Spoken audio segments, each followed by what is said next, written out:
the ticket of the New Patriotic Party. He looks very happy today, but the first time he wasn't quite happy. So what's next for Phillip Addison? And then we'll touch on issues that have come up post the elections in his constituency. Good morning and thank you very much for coming. I think congratulations are in order. So yes. Congratulations to you. Thank you. Thank you. But we cannot say that finally, because your contender is unhappy with it. Have you been able to pick up what next, what he wants to do next? Because he's not happy with the results. That's what I've been hearing. Okay.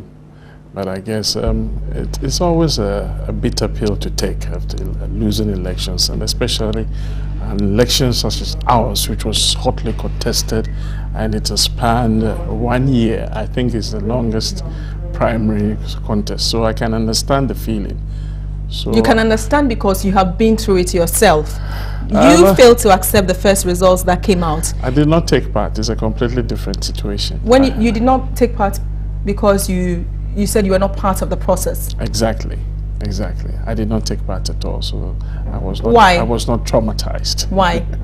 Well, because there were issues. First of all, I never got any official notification on the date of that election. The official notification I had was for 8th August, not 2nd August. And I got to know of this 2nd August through one of the media houses who called me Friday evening to say they have received a press release from the General Secretary saying the elections were coming on 2nd August. That was barely 48 hours or less. And I was quite surprised. Okay. So that was it. Yeah. Okay, all right. I can ask about, when you say you're not part of the process, if you're standing as a candidate, you make it your business to know what is happening. So how then do you say you're not part of the process? Can you explain that bit for me? No, what it is was that we all had a meeting that Friday, and we agreed on all the issues pertaining to the elections, including the date. Sure. The agreed date was 8th August. Sure. So the 2nd August date came as a surprise to me.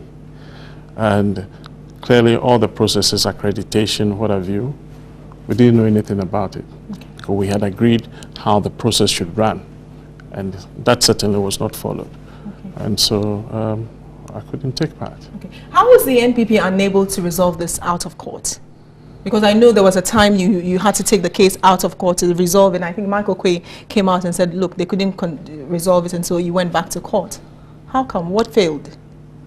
I think the issue was that, you see, there was some delay on the part of the party when we sent a petition, and that is why we went to court in the first place. We first sent a petition to the party, and under the Constitution, the party has 21 days to deal with the petition. They failed to do so after several reminders. So we're left with no option but to go to court.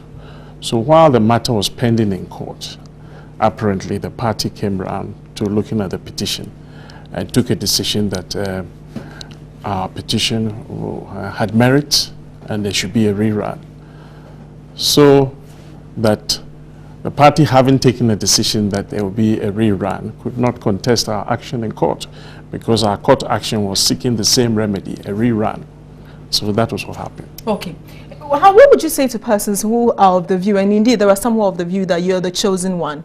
You were the one that Nana Akufo-Addo wanted as candidate, and so when that didn't happen, we needed to change the process. You see, I foresaw all these things, so I made sure that I never discussed my intention to contest with Nana Akufo-Addo. Okay. He got to know later on. I never discussed with him my intention. I had taken the step before he got to know. So these things that I knew people would be saying that, but the truth of the matter is that it was not Nanado who asked me to run. I did not discuss it with him. I took a personal decision and I went forward. Okay. Nino Note is seen as a town guy. People know him.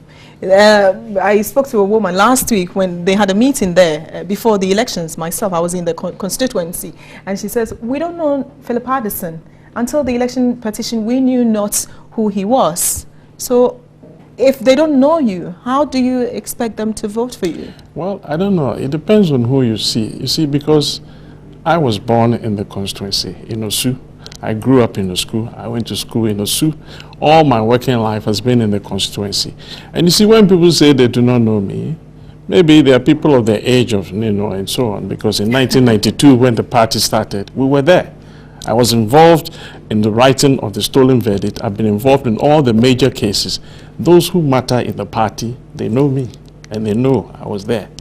Maybe we have not been in the forefront until now, but we're very much there, working for the party. So that issue of they don't know me, they don't know. When did they know Ninoy?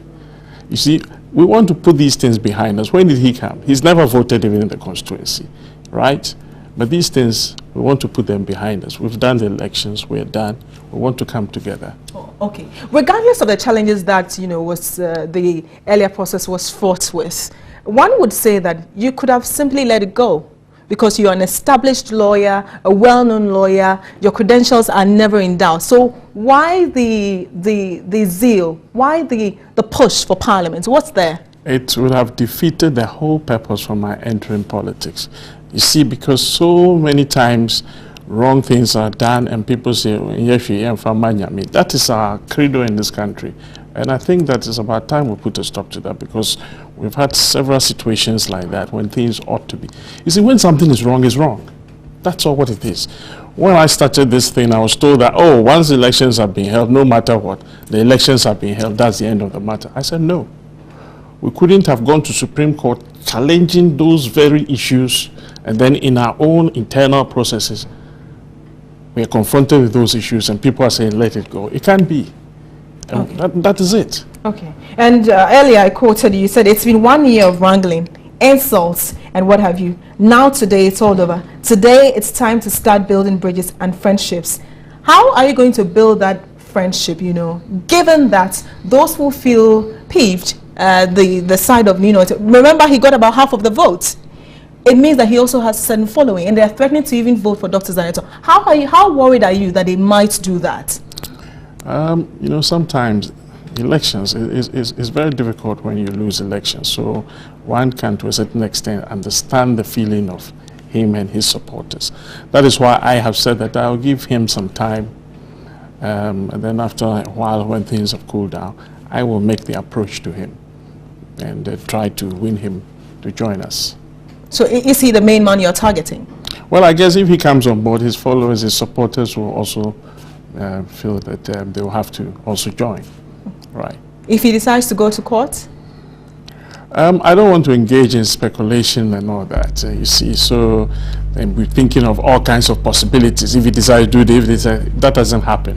So let's leave that. Okay. So what's next for Phillip Addison? Yes, your candidate-elect. Let's put the ifs all aside. If nothing happens, what's next? What do you do after this constituency election? Yes, that's what I said. The first step is to try and bring everybody on board because a lot have gone on. In 1 year is a long time. A lot has gone on.